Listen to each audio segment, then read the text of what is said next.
So a new study was just published that looked at the penises of 1,661 American men and found that the average size is 5.5 inches when fully aroused.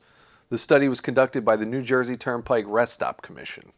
Speaking of Jersey, tsunami-like waves were detected off the New Jersey coast last month.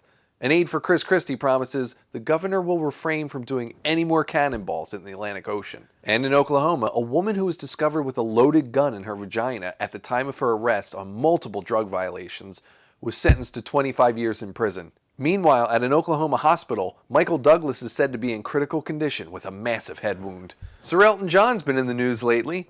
Turns out he's been suffering from appendicitis for weeks. Doctors say they plan on removing the enlarged organ from inside the singer's body, then they'll deal with his inflamed appendix. Hey-o. Also back in the news, former New York Congressman Anthony Weiner. Weiner recently expressed relief on hearing about the conviction of former FBI Most Wanted mobster James Whitey Bulger, remarking, "Now I can finally go back to using my old nickname, Tidy Whitey Bulger." I'll tell you though, the tabloids will not let up on printing the same awful pun-filled headlines about Anthony Weiner. In fact, I haven't heard so many tired old Weiner jokes since I met Hugh Hefner's wife. And people are still worrying over the economy, which hasn't improved much lately. Analysts are now using men's underwear sales as an economic indicator on the health of the economy. This is true. It's generally believed that during good economic times, the amount of underwear that men buy actually increases. Recent reports, however, have shown that this economy is currently on the skids. Hey, did you hear about this cannibal cop in New York City?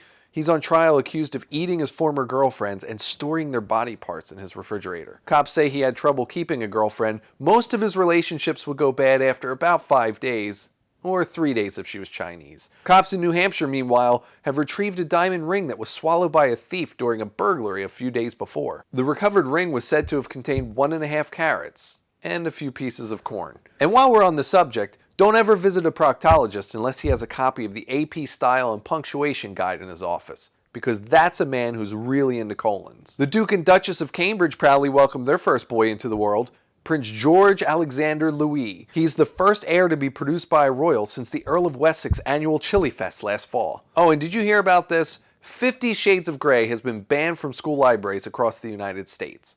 Officials say if kids want to learn about kinky sex, they should do it the right way, by dating their English teacher.